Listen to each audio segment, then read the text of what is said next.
بنو قریظہ اور بنو نذیر یہودیوں کے دو محلے تھے مدینہ طیبہ میں. نبی پاک صلی اللہ علیہ وسلم کے ساتھ انہوں نے معاہدے کیے 2-3 دفعہ، لیکن ہر دفعہ انہوں نے معاہدہ توڑا. یہ وعدہ کرتے تھے کہ اگر قریش حملہ کریں گے تو ہم مسلمانوں کی حمایت کریں گے، وعدہ یہ تھا.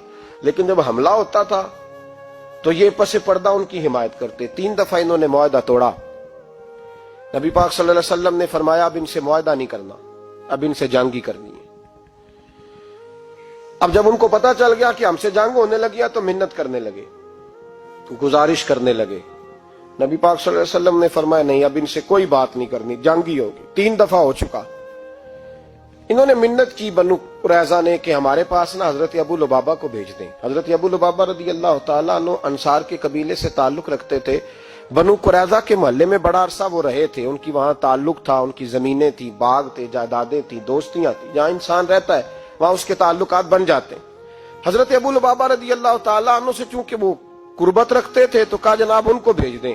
میرے نبی پاک سید عالم صلی اللہ تعالی علیہ وسلم نے کہا ابو لبابہ چلے جاؤ، ان کو بتانا نہیں. ویسے میں نے فیصلہ کر لیا ہے کہ اب ان کی گردنیں ہی کٹیں گی، لیکن تم نے بتانا نہیں. ان کی بات ضرور سن کے آؤ، وہ کہتے کیا ہے لیکن کو وعدہ نہ کر کے آنا. حضرت ابو لبابہ جب وہاں پہنچے نا تو مومن نرم دل ہوتا ہے.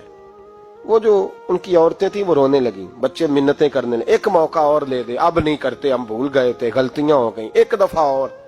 جب بڑی منت کی تو حضرت ابو لبابہ نا اشارے سے کہنے لگے اب کچھ نہیں ہو سکتا، اب تو تمہارے گلے کٹیں گے. کہتے ہیں جب میں نے یہ لفظ کہے تو وہیں مجھے خیال آیا کہ میں نے تو اپنے نبی سے خیانت کر دی، میں نے تو محبوب پاک سے خیانت کی. حضور نے تو کہا تھا بتانا نہیں. فرماتے میں روتا ہوا نکلا، سیدھا مسجد نبوی میں آیا.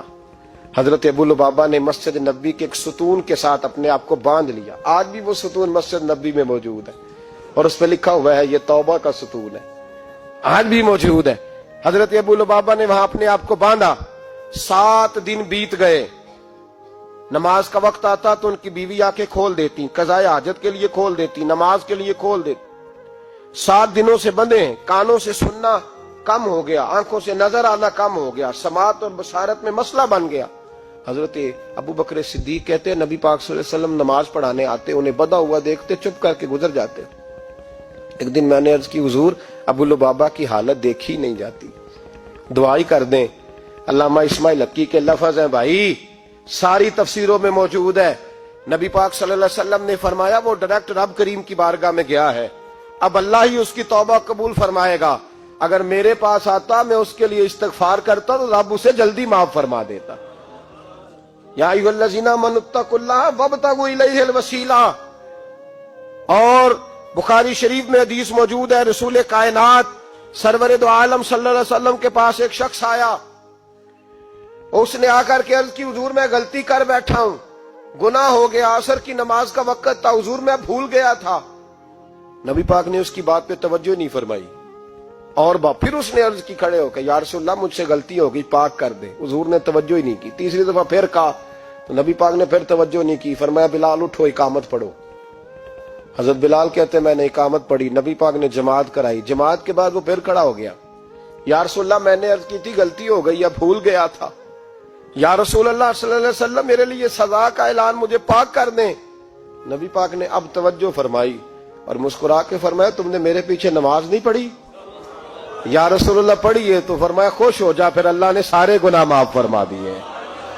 مجرم ہو تو منہ اشکوں سے دھوتے ہوئے آؤ، آؤ در تواب پہ روتے ہوئے آؤ.